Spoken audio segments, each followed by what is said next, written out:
जय श्री राम मित्रों, नमस्कार।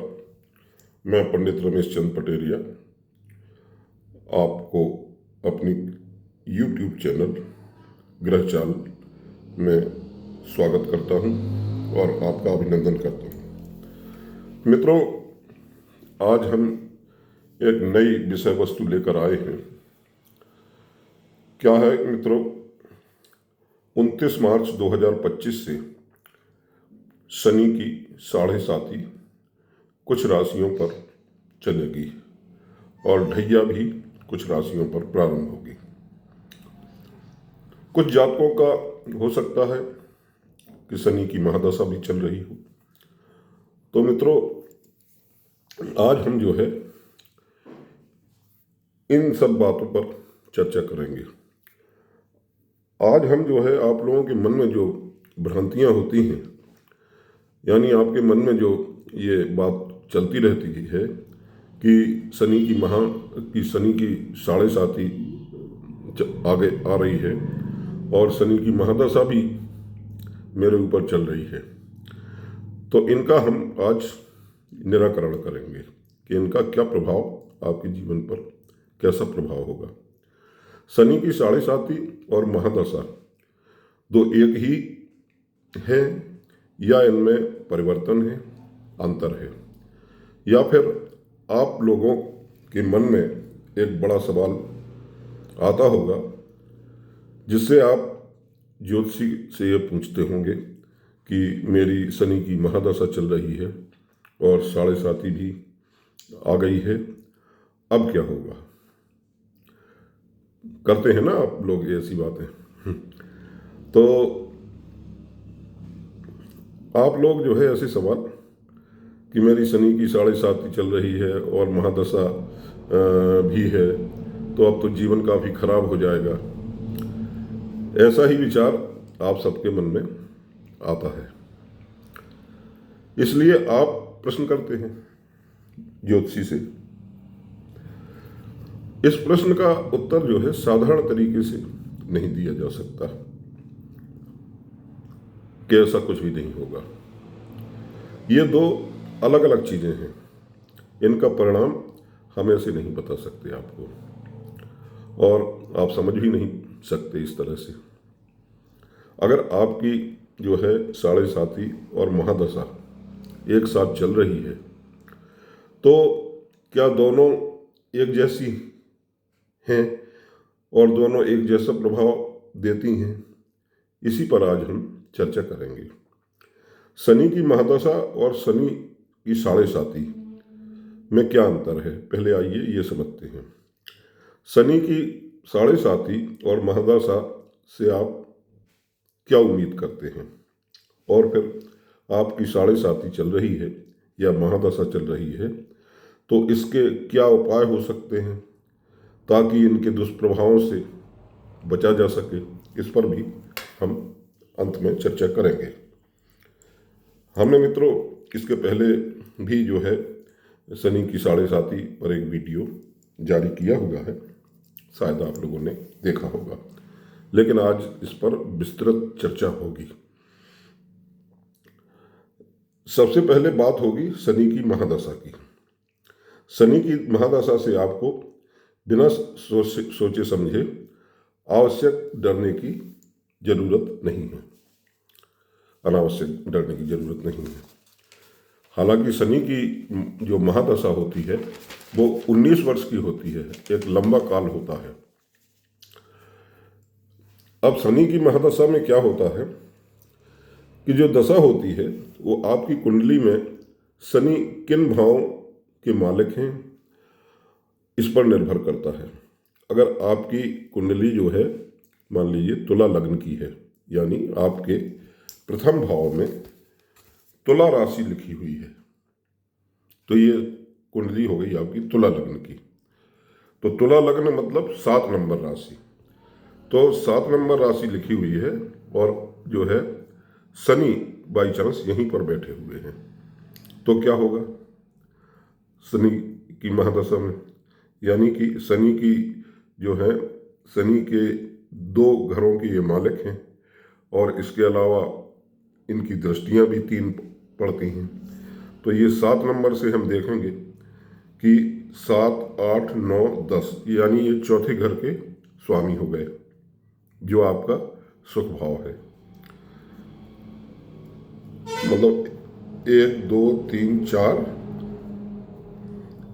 यानी 7 से गिना हमने, 7 नंबर राशि है, तो यहाँ होगी 7 नंबर राशि, 7, 8, 9, 10। यहाँ उनकी 10वीं मकर राशि हुई, यहाँ इसके स्वामी हो गए वो।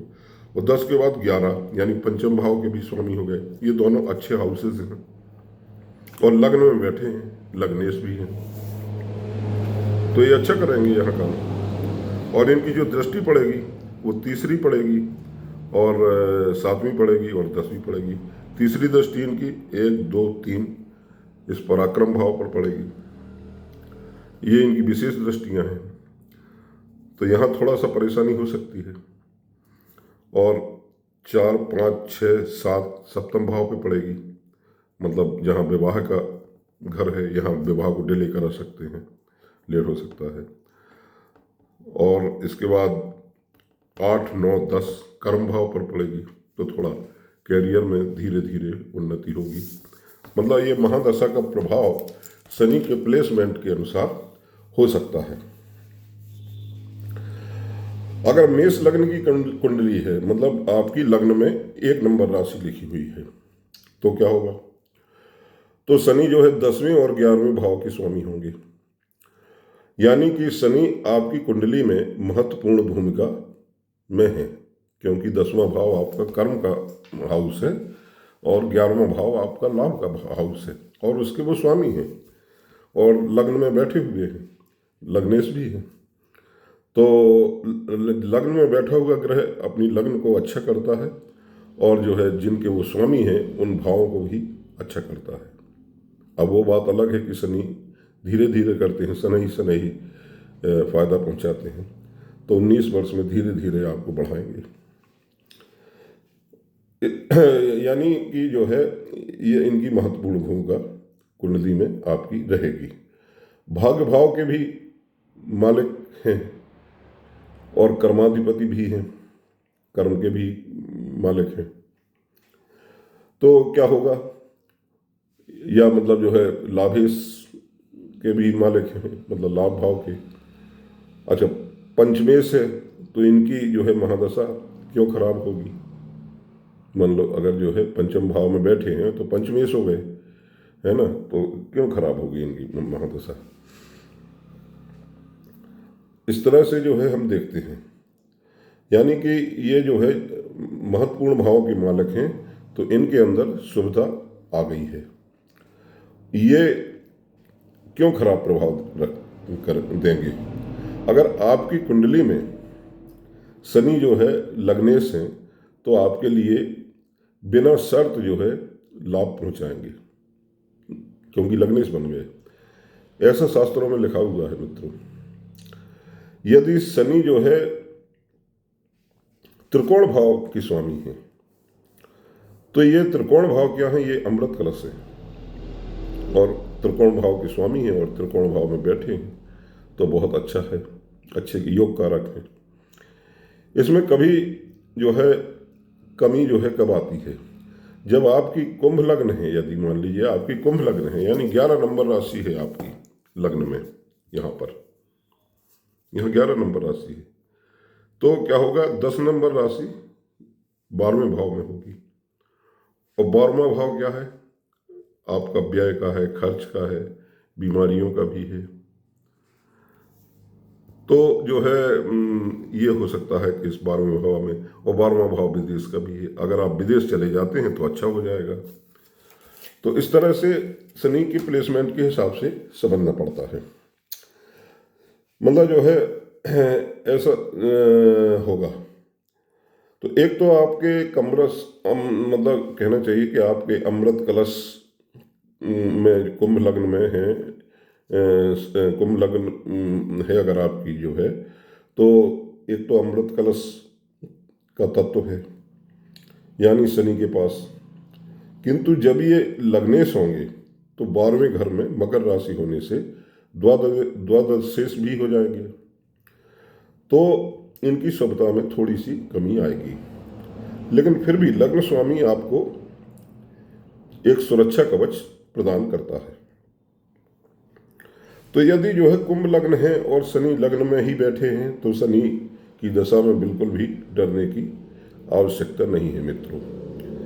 आपकी ये दशा बहुत अच्छी जाएगी, बहुत बढ़िया जाएगी, क्योंकि जब कोई ग्रह दो स्थानों का स्वामी होता है तो उसकी शुभता और अशुभता वह जो है कहाँ बैठा है इस पर बहुत निर्भर करती है। 12वें भाव के स्वामी हुए और शनि मान लीजिए बैठ जाए 12वें भाव में, 12वें घर में ही बैठ जाए, तो फिर ये दशा जो है थोड़ी कठिनाई वाली हो जाएगी। तब ये कहा जाएगा कि लग्नेश 12वें घर में विराजमान हो गए हैं, यानी कि जो है लग्नेश में कमजोरी आ गई। मतलब सबसे जो पावरफुल स्थिति थी शनि की, वो उसने अपनी शक्ति का क्षरण कर दिया है 12वें घर में बैठ करके। लेकिन वो भी इनका घर है, तो आप 12वें घर से विदेश जा सकते हैं, तो विदेश जाकर आपको लाभ होगा, वरना ये रोक दे सकते हैं, आपको परेशानी दे सकते हैं, खर्चे भी बढ़ा सकते हैं, क्योंकि ये व्यय भाव भी है। लेकिन यदि लग्न में बैठेगा तो अच्छा फल देगा। अभी मैंने बताया कुंभ लग्न में बैठेगा मतलब 11 नंबर राशि में, तो फल अच्छा देंगे। ज्योतिष में क्या है मित्रों, कभी कभी जो है आप एक जो है पैरामीटर इसमें फिक्स नहीं कर सकते हैं। ये बहुत ही जो है गहराई का विषय है। ये एक उदाहरण हुआ अभी, है ना। अब दूसरा उदाहरण देते हैं। यदि कोई कुंडली जो है तुला लग्न की है, तो तुला लग्न मतलब 7 नंबर राशि आपकी लग्न में लिखी हुई है, तो शनिदेव चौथे और 5वें घर के स्वामी बनते हैं। मतलब 7 नंबर से चौथा घर होगा 7, 7, 8, 9, 10, 10वीं मतलब मकर राशि चौथा भाव के स्वामी हो गए, और 11 मतलब 5वें भाव के भी स्वामी हो गए। यानी चौथा भाव क्या है, आपका स्वयं का घर है, आपकी माता का घर है, आपकी एसेट्स का घर है। 5वां घर आपकी संतान का है। तो हो सकता है कि ये महादशा में, अपनी महादशा में आपका अपना मकान बन जाए, धीरे धीरे 19 वर्ष की होगी, और 5वां घर आपकी संतान का है, तो संतान जो आपकी हो वो जो है बड़ी इंटेलिजेंट हो, अगर इसमें महादशा में वो जन्म लेती है तो चौथा और 5वां दोनों ही केंद्र और त्रिकोण के घर हैं। मतलब चौथा घर केंद्र का है और 5वां घर त्रिकोण का है। तो ये सही, मतलब आप मानिए कि शनि महादशा में जो है यानी 19 वर्ष में आपको अपना घर आपका जरूर बनवा सकते हैं। अच्छा, शुक्र या गुरु की दृष्टि अगर आ जाए तो और भी अच्छा होगा, क्योंकि ये शुभ ग्रह हैं अगर शनि पे। अच्छा, पंचम में भी अगर बैठ जाएंगे तो आपकी संतान बड़ी इंटेलिजेंट होगी, क्योंकि पंचम में बैठ गए वो, और उनकी दृष्टि भी पंचम भाव पे, मतलब वो उसके लग्न के स्वामी हैं, और पंचम भाव में बैठ गए, त्रिकोण भाव में बैठ गए, तो बहुत अच्छा फल देंगे। तो शनि की महादशा मतलब किन भावों के स्वामी हैं और कहाँ बैठे हैं, इस पर बहुत निर्भर करती है। आपको ये चीज़ अब समझ में आ गई होगी। एक और उदाहरण देते हैं। यदि कोई कर्क लग्न की कुंडली है तो शनि क्या होगा, कर्क लग्न मतलब 4 नंबर राशि लग्न में अगर लिखी हुई है, 4 नंबर राशि लिखी है, तो शनि कहाँ के स्वामी होंगे, 4, 5, 6, 7, 8, 9, 10 यानी सप्तम भाव के, जो आपके वैवाहिक जीवन का या पार्टनर का है, और 11 अष्टम भाव के स्वामी होंगे। तो यहाँ पर क्या होगा मित्रों, यहाँ पर थोड़ा सा ये थोड़ी भाव गड़बड़ है, क्योंकि 7वां भाव जो है जो होता है वो मारक भाव कहलाता है, और अष्टम भाव आपको पता ही है कि मृत्यु का भाव है। तो ये जो है, ये दोनों जो है घर अच्छे नहीं है शनि के लिए।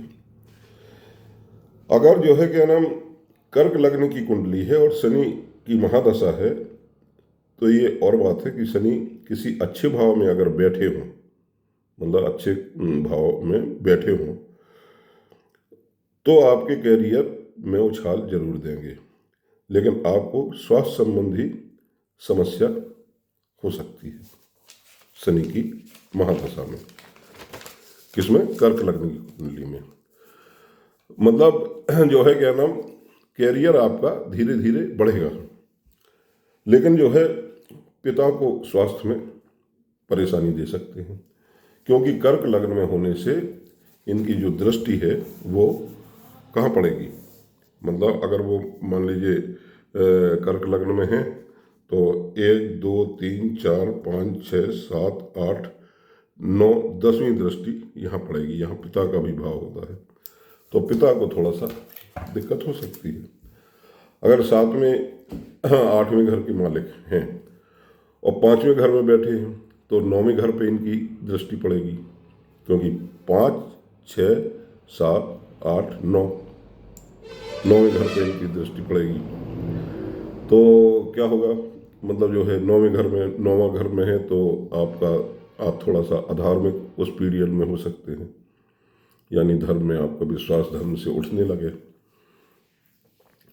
तो मतलब यानी स्वामित्व जो है खराब भाव का है, तो महादशा में ग्रह जो है किस स्थान का मालिक है, किस स्थान का मालिक होता है, उसी स्थान का सबसे ज़्यादा फल देता है जहाँ का स्वामी होता है। अपनी महादशा में जो है,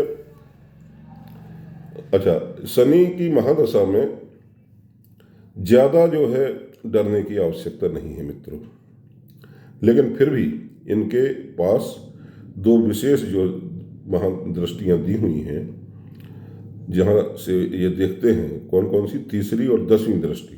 7वीं दृष्टि तो सभी ग्रहों को मिली है, तो वहाँ पर ये परिश्रम बहुत कराते हैं और कठिनाइयाँ भी देते हैं। तो अगर शनि अच्छे स्थान के मालिक हैं तो वहाँ वे भरपूर परिणाम देंगे, जैसे कुंभ लग्न की कुंडली में मैंने बताया, और लग्न में ही अगर बैठे तो आपके लिए तो अच्छा करेंगे। आप इस अवधि में विदेश भी जा सकते हैं और विदेश में सेटल भी हो सकते हैं, लेकिन लग्न से तीसरी दृष्टि तीसरे भाव पर पड़ेगी, तो क्या होगा, आपके छोटे भाई जो हैं बीमार हो सकते हैं या उनसे आपके संबंध खराब हो सकते हैं, क्योंकि शनि की जो तीसरी दृष्टि है वो संकुचन देती है, संकुचन का प्रभाव देती है, मतलब इस चीज को देने में वो समय लगाते हैं। और 10वीं दृष्टि जो है कर्म भाव पर पड़ेगी, तो 19 वर्ष की अवधि में आपका कैरियर धीरे धीरे ग्रोथ करेगा। आपको ऐसा लगेगा कि मुझे नौकर की तरह काम करना पड़ रहा है।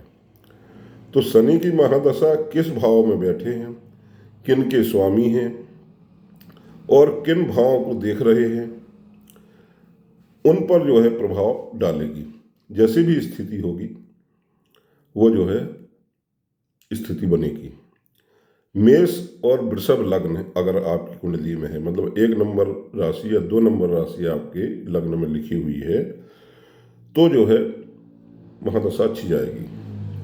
मिथुन अगर 3 नंबर राशि लिखी हुई है लग्न में तो वो महादशा औसत होगी, और 4 नंबर राशि के लिए जो है यानी कर्क राशि के लिए थोड़ा कठिन होगी महादशा, अभी मैंने बताया आपको। और सिंह राशि के लिए भी जो है क्या नाम कठिन महादशा रहेगी। कन्या राशि, तुला राशि और वृश्चिक के लिए जो है औसत होगी, मतलब औसत परिणाम देगी, मतलब अच्छी होगी। और धनु राशि के लिए जो है औसत से थोड़ा सा कम, और मकर राशि के लिए जो है अच्छी होगी, और मीन राशि के लिए भी औसत होगी, मतलब देरी से ही सही जो है, लेकिन महादशा शनि की ठीक जाएगी। अब मित्रों हम बात करेंगे कि साढ़े साथी क्या है शनि की, साढ़े साथी के प्रभाव क्या होते हैं। तो शनि जो है अपनी साढ़े साथी में, ये अलग चीज है, मतलब वो अपनी दंडाधिकारी का रोल अपनाते हैं। इसलिए जो है साढ़े साती महादशा से बिल्कुल भिन्न है, अलग है। मतलब इसमें ये जरूरी नहीं कि शनि आपकी कुंडली में जो है लग्नेश है या लग्न में बैठे हैं तो साढ़े साती तो अच्छी जाएगी, लेकिन जो है वो मतलब अच्छी हो सकती है साढ़े साती महादशा। लेकिन लेकिन हाँ, महादशा अच्छी हो सकती है, लेकिन साढ़े साती में उनका न्याय का स्वरूप होगा। यानी यहाँ पर जो है उनको न्याय करना है, सही गलत का फैसला करना है साढ़े साती में, 7.5 वर्ष तक। जैसे जैसे जो है आपने कर्म किए हैं पूर्व जन्म में या जो आप कर रहे हैं, उसको वैसा वैसा फल वो प्रदान करेंगे। कोई फेवर नहीं करते हैं, वो बिल्कुल न्यायाधीश, एक स्ट्रिक्ट न्यायाधीश हैं। उनके सामने आपकी ये फाइल खुल गई है, जिनकी साढ़े साती आएगी या चल रही है। तो जो है मतलब वो ये नहीं सोचेंगे कि भाई इनके जो है इनकी महादशा अच्छी है या इनके जो है लग्न अच्छी है या लग्न में बैठे हैं, लग्न के मालिक हैं या भाग्य के मालिक हैं या कर्म के मालिक हैं कुंडली में, तो वे जो है इसको वो कहेंगे कि ये तो मैं बाद में देखूंगा जब महादशा आएगी मेरी, लेकिन अभी तो साढ़े साती है, अभी तो उसका हिसाब होगा, आपके कर्मों का हिसाब होगा। यानी आपकी कुंडली में जहाँ चंद्रमा बैठा होता है क्या साढ़े साती क्या है, आपको समझाते हैं। मान लीजिए आपकी कुंडली में चंद्रमा जो है, जैसे कि अभी वर्तमान बता रहे हैं, चंद्रमा अभी कुंभ राशि में गोचर चंद्रमा जो है कुंभ राशि है किसी की, तो चंद्रमा हुए इधर इस भाव में, यानी कि 11वें भाव में, और शनि अभी कुंभ राशि में ही गोचर कर रहे हैं। 29 मार्च से मीन राशि में आ जाएंगे, यानी 12 नंबर राशि यहाँ लिखी हुई है, कारपुरुष की कुंडली है, तो मीन राशि में चंद्रमा होगा, तभी वो मीन राशि हुई आपकी, क्योंकि चंद्रमा से ही आपकी चंद्र राशि बनती है। तो मीन राशि में वो 29 मार्च 2025 से आ रहे हैं, तो शनि देव यहाँ से खिसक के यहाँ आ जाएंगे। तो जब वो चंद्रमा के ऊपर आएंगे तो क्या होगा कि मीन राशि वालों का अभी साढ़े साती उनका प्रथम चरण चल रहा है, फिर उनका मध्य चरण होगा, शिखर चरण होगा, यानी चंद्रमा के ऊपर से गोचर करेंगे, वो 2.5 साल तक रहेंगे। तो क्या है कि एक भाव आगे और एक भाव पीछे को प्रभावित करते हैं वो, मतलब कुंभ राशि का अस्त चरण होगा और मेष राशि का उदय चरण होगा, ये 2.5 वर्ष का 29 मार्च 2025 से, और मीन राशि का शिखर चरण होगा। तो इस तरह से जो है मतलब साढ़े साती को देखते हैं। और ढैया को कैसे देखते हैं? ढैया को मित्रों हम देखते हैं जो है कि मान लीजिए शनि यहाँ हैं, यानी साढ़े साती में 12 नंबर राशि में यहाँ आए, तो यहाँ से 12 के बाद 12 को गिनेंगे 1 2 3, यहाँ 3 नंबर, मतलब जो हुई राशि संख्या हुई 2 नंबर। तो ये इस 1 2 3 4 5 और 6 7, मतलब मीन राशि में जब आएंगे वो, अभी कुंभ मीन राशि में आएंगे तो मीन के बाद मीन और फिर मेष, वृषभ के बाद वो मिथुन, फिर कर्क, और कर्क के बाद आएगी आपकी सिंह। तो सिंह राशि पे उनकी 7वीं दृष्टि पड़ी, तो सिंह राशि की ढैया होगी। और फिर सिंह के बाद जो है तुलाई, और मतलब तुला नहीं, कन्या के बाद आएगी फिर तुला। तो इस तरह से इनकी जो 10वीं दृष्टि यहाँ जाएगी वहाँ भी ढैया आएगी। अभी मैं आगे और बताऊंगा आपको डिटेल में। तो मित्रों, आपकी साढ़े साती जो है जो चलती है, जब शनि इन भावों से गोचर करते हैं तो आपकी साढ़े साती चलती है, जो मैंने अभी बताया। यानी कि मतलब जो है 29/3/25 से शनि की साढ़े साती, यानी चंद्रमा मतलब चलेगी। तो चंद्रमा क्या है? चंद्रमा हमारे इमोशंस हैं, हमारा मन है, हम मतलब हमारे भाव हैं। तो वो हमारे भाव जो है नियंत्रित नहीं रहते हैं, और जब हमारा मन जो है विचलित रहेगा तो हम गलत निर्णय लेंगे, या हमको मानसिक रोग होंगे, इस तरह से जो है हमको नुकसान होंगे, हानि होगी, आर्थिक हानि होगी। तो जो है शनि आपके कर्मों का हिसाब क्योंकि करने आए हैं, तो आपके मन जो है आपका नियंत्रण में नहीं रहेगा। शनि महाराज जो है अपने गोचर में एक राशि में 2.5 साल तक रहते हैं। यानी शनि जो है इस वर्ष दो मतलब 29 मार्च 2025 को मेष राशि में प्रवेश करेंगे, और मकर राशि को वो छोड़ देंगे, क्योंकि मकर राशि जो है से वो हट जाएंगे। तो मकर राशि वालों के लिए सकारात्मक हो जाएगा। तो ग्रहों में शनि की चाल जो है क्योंकि धीमी है, तो क्या है कि 2.5 साल तक शनि जो है एक राशि में विराजमान रहते हैं। और ग्रह हैं जैसे गुरु ग्रह हैं, तो वो उनका गोचर 1 साल या 13 महीने का रहता है। इस तरह से मंगल हुए और शुक्र हुए, चंद्रमा का तो 2.25 दिन का रहता है, मतलब बहुत कम ठहरते हैं। लेकिन शनि सबसे अधिक जो है ठहरते हैं। मतलब ये चक्र जो है इसीलिए 7.5 वर्ष का होता है। तो शनिदेव मीन राशि में प्रवेश करने से मेष राशि वालों की को जो है आर्थिक स्थिति कमजोर होगी, और कुंभ राशि वालों का भी जो है 2.5 साल के लिए अंतिम चरण रहेगा। तो इस तरह से मित्रों 7.5 को हम देखते हैं। यानी शनि की क्या है कि 3 दृष्टियां होती हैं। तो तीसरी दृष्टि, 7वीं दृष्टि और 10वीं दृष्टि मैंने बताई कि शनि की जो है तीसरी दृष्टि और 7.5 की जिस राशि पर भी पड़ेगी तो उसको जो है उसकी जो है ढैया होगी।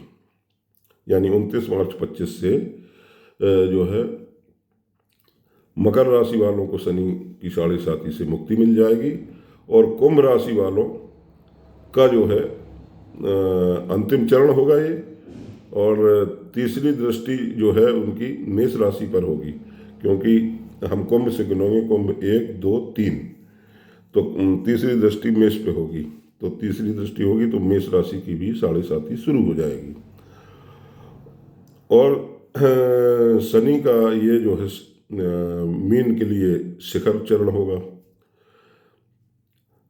इसलिए मीन राशि वालों का शिखर चरण जो है वो उनको में बैठने से 7वीं दृष्टि तुला पर जाएगी। कुंभ से गिनेंगे, कुंभ 1 2 3 4 5 6 7, 7वीं दृष्टि तुला राशि पर जाएगी।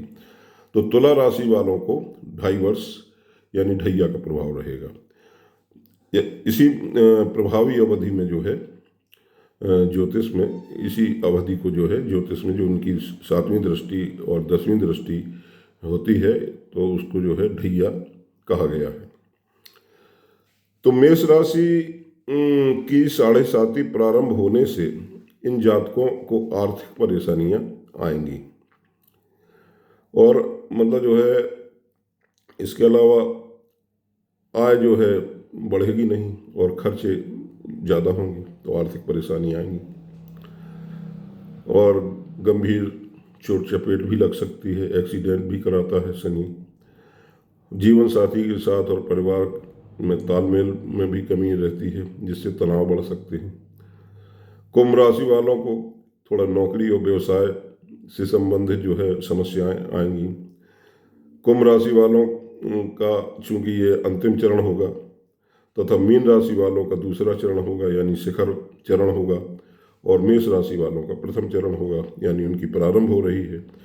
तो मीन राशि वालों को मानसिक और भावनात्मक तनाव, क्योंकि चंद्रमा के ऊपर से गुजर रहे हैं, है ना, तो भावनात्मक है चंद्रमा, मन है हमारा, तो ये भावनात्मक होने से जो है मानसिक बीमारियां भी हो सकती हैं। और इसके अलावा जो है मेष राशि वालों को नई जिम्मेदारियां और जीवन में जो है चुनौतियों का सामना करना पड़ सकता है। तो इस तरह से मित्रों हम देखते हैं। और जो है फिर आगे जो है मतलब इन राशि वालों को काम में जो है बहुत मेहनत कराएंगे शनिदेव, और धीरे धीरे तब सफलता मिलती है। यानी कि लव लाइफ भी जो है क्या नाम अच्छी नहीं चलती, मनमुटाव होता है, एक दूसरे पर लांछन या संकालु प्रवृत्ति को बढ़ावा मिलता है। मीन राशि वालों को जो नौकरी की तलाश कर रहे हैं तो उनको नौकरी में कठिनाई होगी, नौकरी पाने में। और जो लोग नौकरी कर रहे हैं उसमें उनको ट्रांसफ़र वगैरह उनका कहीं दूर हो सकता है, यानी उनको नौकरी में उठापटक होगी। अगर कोई गलत काम में, नौकरी पेशा काम में अगर गलत काम में इन्वॉल्व है या रिश्वत वगैरह लेता है तो उसके खिलाफ कानूनी कार्रवाई हो सकती है, उसमें फंस सकता है, और जो है नौकरी भी जा सकती है या सस्पेंड किया जा सकता है, या जो है उसको जेल की हवा भी खानी पड़ सकती है। मतलब जो है इस तरह से शनि के प्रभाव बहुत खतरनाक होते हैं। भारी आर्थिक हानि भी उठानी पड़ सकती है, मानसिक अवसाद, और जो है गठिया का रोग, क्योंकि बात रोग, क्योंकि शनि देव स्वयं जो है वायु तत्व के ग्रह हैं। तो शनि की 7.5 जो है प्रारंभिक चरण में शनि देव जातक को अनुशासन में रहना सिखाते हैं। यानी पहले 2.5 साल में वो जिसकी जैसे कुंभ राशि वालों को अनुशासन में रहना है ये सिखाते हैं, और जो लोग इसका उल्लंघन करते हैं तो वो जो है उसको दूसरे चरण में फिर दंड देते हैं।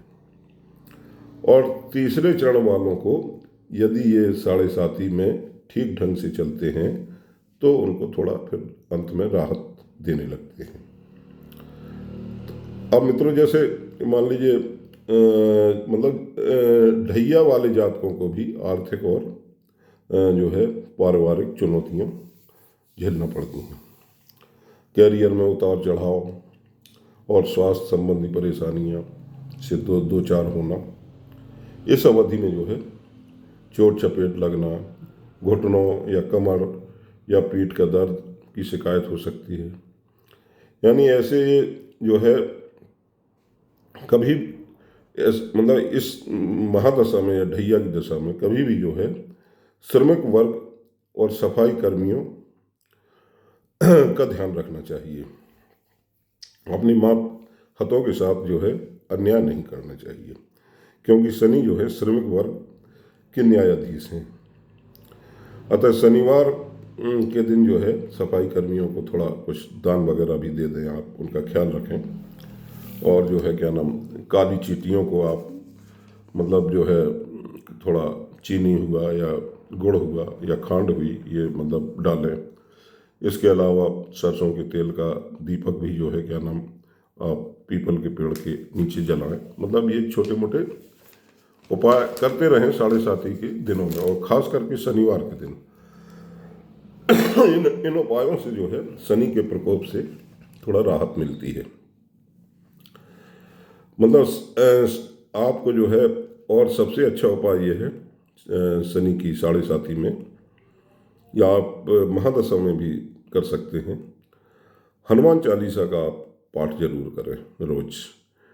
क्योंकि गोस्वामी तुलसीदास जी पर भी शनि की दशा आई थी, या जो भी ढैया या 7.5 था जब, तब अकबर ने उनको, आपने सुनी होगी कहानी कि अकबर ने उनको जेल में डाल दिया था, और उसी जेल में फिर उन्होंने हनुमान चालीसा की रचना की। तो उसमें जो 40 दोहे या चौपाइयाँ हैं वो बहुत प्रभावशाली हैं। उनके प्रभाव से आपने सुना होगा कि उस जेल को बंदरों ने घेर लिया था और दरवाजे खोल दिए गए थे, और अकबर जो है साष्टांग हो गया था गोस्वामी तुलसीदास जी के चरणों में। तो जो है चालीसा, हनुमान चालीसा का प्रभाव बहुत तेज होता है। और इसके अलावा जो है आप शनि के जो है बीज मंत्र का भी आप एक माला जाप कर सकते हैं। और जो है आप सुंदरकांड भी का भी पाठ कर सकते हैं।